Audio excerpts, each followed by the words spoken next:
నమస్తే అండి, నేను రజా. తెలుగు చిత్ర పరిశ్రమ ఎంత సెల్ఫిష్ చెప్పడానికి ఈ ఒక్కరోజే నిదర్శనం. రెబల్ స్టార్ ప్రభాస్ బర్త్డే రోజు అక్టోబర్ 23. తెలుగు చిత్ర పరిశ్రమలో బాహుబలి తర్వాత ఒక సెన్సేషనల్ రికార్డు క్రియేట్ చేసి తానేంటో ప్రపంచానికి చూపించి తెలుగు చిత్ర పరిశ్రమ క్రేజ్ ని గాని స్థాయిని గాని పెంచినటువంటి వ్యక్తి ప్రభాస్ గారు. అలాంటి ప్రభాస్ బర్త్డే జరిగితే బర్త్డే డే రోజు తెలుగు చిత్ర పరిశ్రమకు సంబంధించిన పెద్దల దగ్గర నుంచి కావచ్చు, తెలుగు చిత్ర పరిశ్రమకు సంబంధించిన ప్రొడ్యూసర్లు హీరోల దగ్గర నుంచి కావచ్చు బర్త్డే విషెస్ రాలేదు. ఎంత దారుణమో చూడండి.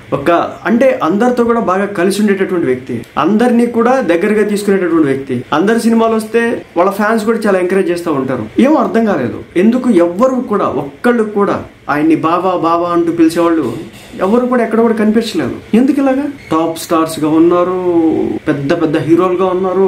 కృష్ణం రాజు గారు అంటే అమ్మో మా దేవుడు అన్నట్లు మాట్లాడే వాళ్ళు ఉన్నారు. ఒక్కళ్ళ దగ్గర నుంచి కూడా ప్రభాస్ కి బర్త్డే విషెస్ రాలేదు. ఇది నిజంగా దారుణం. అంటే దీన్ని బట్టి అర్థం చేసుకోవచ్చు తెలుగు చిత్ర పరిశ్రమ ఎంత సెల్ఫిష్ గా ఉంటుందని చెప్పడానికి. ఇక్కడ అడగొచ్చు మీరు, ప్రభాస్ ఏమైనా తన బర్త్డే వేరే వాళ్ళ బర్త్డేకి విషెస్ చేశాడంటే ప్రభాస్ అసలు సోషల్ మీడియాని యూజ్ చేయడు. తనకి ట్విట్టర్ అకౌంట్ డైరెక్ట్ ప్రొఫైల్ లేదు. ఒకవేళ దాన్ని ఆపరేట్ చేసినా గానీ అది వెరిఫైడ్ కూడా కాదు, ఉన్నవి కూడా. అది పరిస్థితి. ఇదనమాట తెలుగు చిత్ర పరిశ్రమ యొక్క గ్రౌండ్ రియాలిటీ. అదే వేరే ఇండస్ట్రీలకి సంబంధించి వేరే హీరోలు ఎవరైనా సరే వాళ్ళ బర్త్డే జరిగితే గనక, బర్త్డే డే వస్తే గనక వాళ్ళకి మాత్రం విషెస్ చెప్పడానికి మనోళ్ళు మాత్రం ముందుంటారు. పక్క ఇండస్ట్రీ వాళ్ళు దేకరు, మన ఇండస్ట్రీ వాళ్ళు దేకరు. పైపెచ్చు ఫ్రెండ్స్ అంటారు, ప్రభాస్ మంచోడు అంటారు, తర్వాత ఎంతమందికి వస్తే అంతమందికి ఫుడ్ పెడతాడు అంటారు, అందరినీ బాగా చూసుకుంటాడని చెప్తారు.